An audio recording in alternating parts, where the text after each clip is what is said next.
Hello, how are you? I hope you're well on this rainy, blowy, freezing Monday morning. Weather to gladden my heart. Now bear with me because I didn't have a good night's sleep and my thoughts, which aren't coherent at the best of times, are really not coherent today. Hang on, I have to clear my throat. That's better. Okay, what can I tell you? Well, I had a very nice week last week because, as you know, I am on the DOS. Because I finished my book and my editor gave me the cautious, and I have to go to London, in fact, on Saturday, this coming Saturday, for 2 weeks, and we have set aside a day for her to come with the birch rod and to humble the daylights out of me and to say, what were you thinking? This character is risible. I mean, really, Marian, you should know better at this stage. Which I'm not looking forward to. But nevertheless, last week I was demob happy. But, I mean, normally when I finish a book, I think, I'll never be able to write another one and I'm going to have to retrain. But they say nature abhors a vacuum, and I was a bit like, when I finish a book, I'm a bit like a very rich woman who's been recently widowed, in that I am wide open for things to attach themselves to me. You know the way like a recently widowed very rich woman would have all kinds of chancers and stuff glomming onto her. Well, it's like the cosmos sends things to glom onto me, and like, you know, it would be like painting furniture, for example, or whatever. But this time I got an idea for another book. Now look, nothing will ever come of it probably, but I decided it would be a Helen Walsh book, and you know my friend Posh Malcolm, who does be an actor. Well, now he has a part in Vikings, which is filmed down the road in Wicklow, and now rumours reached me. Well, I thought it was reliable intel that Posh Malcolm was going to be hanged in his pelt, like in the part, like not in real life, and I thought it was real. I mean, so did him there behind the camera. We thought it was real. We were very entertained by all of this. But apparently it was not. It was an error on my part. An unforced error, which I don't even know what that means, but I love that phrase, an unforced error.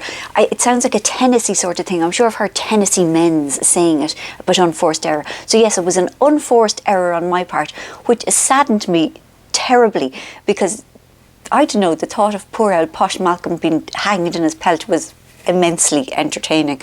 Maybe not though, I mean, but no, it wasn't real. But he was filming below, and I thought, what if Helen Walsh, what if there was something to do with a man working on the Vikings is?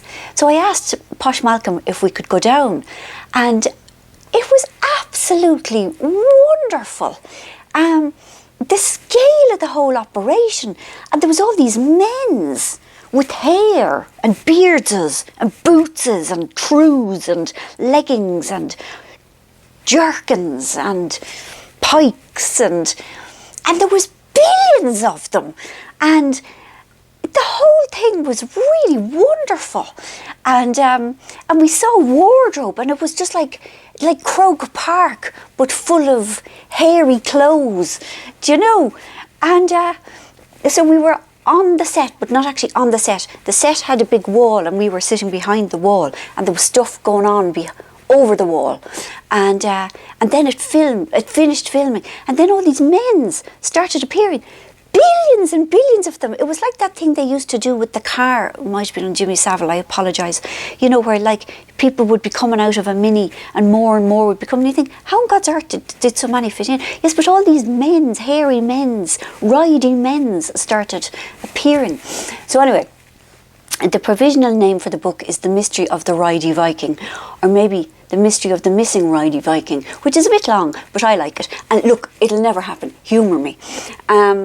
And then the other lovely thing was we went to Clonakilty to see Louise O'Neill, beloved Louise O'Neill, who I still can't believe is nice to me. Because you know the natural order of things is, you know, the old persons think I am the old person. Think, you know, I'm not bad, I do my thing. And then the young people come along and they go to the old people, they're so ridiculous. Do you know? And they think they're good, you know? They're a joke. They're a joke, aren't they? They're a joke, you know? But Louise isn't like that to me. Louise is really nice to me. She says, you're not a joke.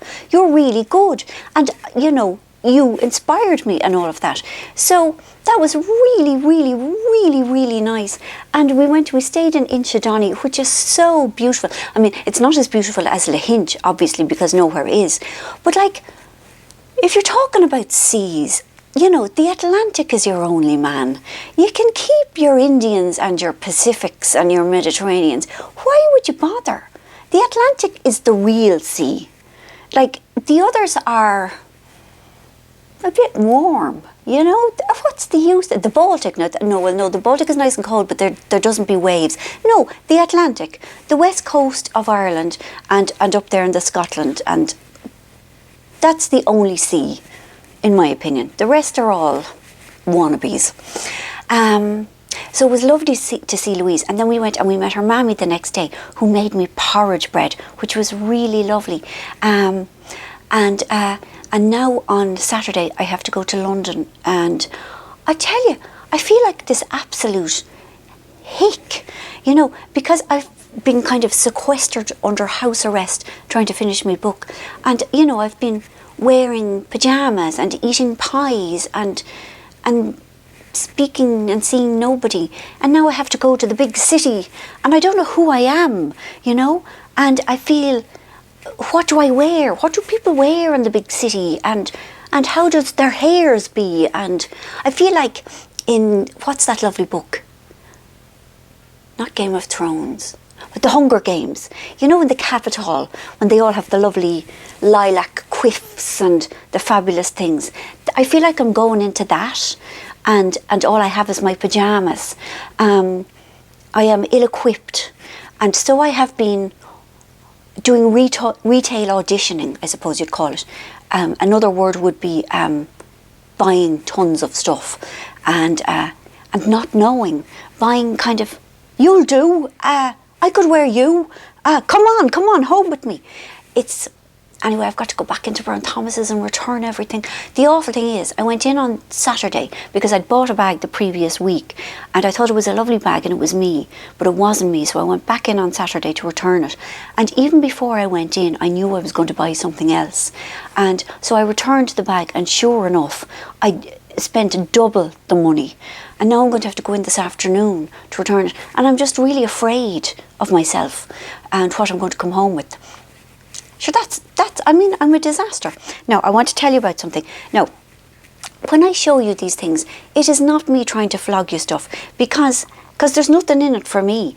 But I found this. Now, do you know about it? You probably do. I'm last to the party.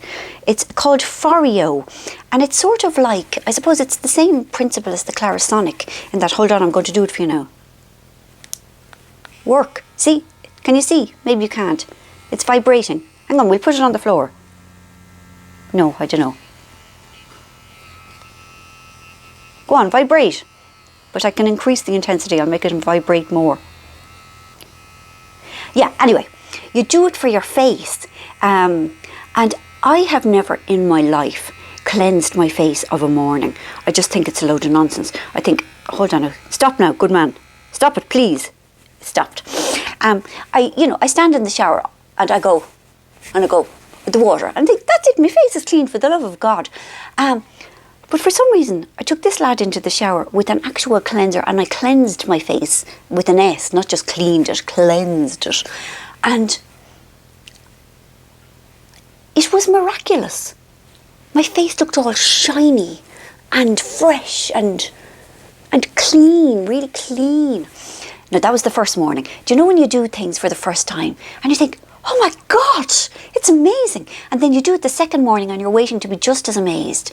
But it's never as good as the first time. It's like heroin. That's a bad joke, forgive me. I haven't taken heroin, I don't know. People say that the first time is the best and that you spend your entire career as an addict trying to catch that first time. But please, I'm not recommending it. Please forgive me, that I shouldn't have said it. But anyway, yes. So this yoke, it was also wonderful the next morning. But I was a bit kind of like, yes, it's lovely. And now this is the third morning. I'm thinking, yes, and it's still lovely, but there's never, You know, it's never as good as the first time. But still, I like my clean face. Obviously, it's not clean now because I'm after larding it in makeup. But I like it. And it's small. Now, it's yellow. It was sent to me. I wouldn't have picked yellow. I am not a yellow person, despite what they're trying to tell us. Them fashion people. It's the La La Land effect, that yellow is a happy colour, and not in my opinion. No, yellow is not a happy colour. Yellow is the colour of jaundice. Yellow is the colour of the sun. We know how I feel about the sun.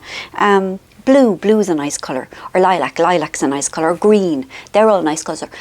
Yeah, anyway, yellow, but still, I wouldn't have picked a yellow one, but you can get different colours if you're that way inclined.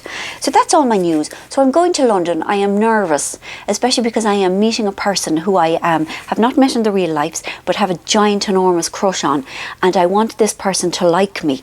And sure, I can only be myself. Isn't that what they say? I hope you're well. We're into February. The daffodils are up. You know, life goes on, doesn't it? Like it does. And nice people is what it's all about. And love is the only answer. That is my opinion. Please mind yourselves. You are very nice to me. I am very fond of you.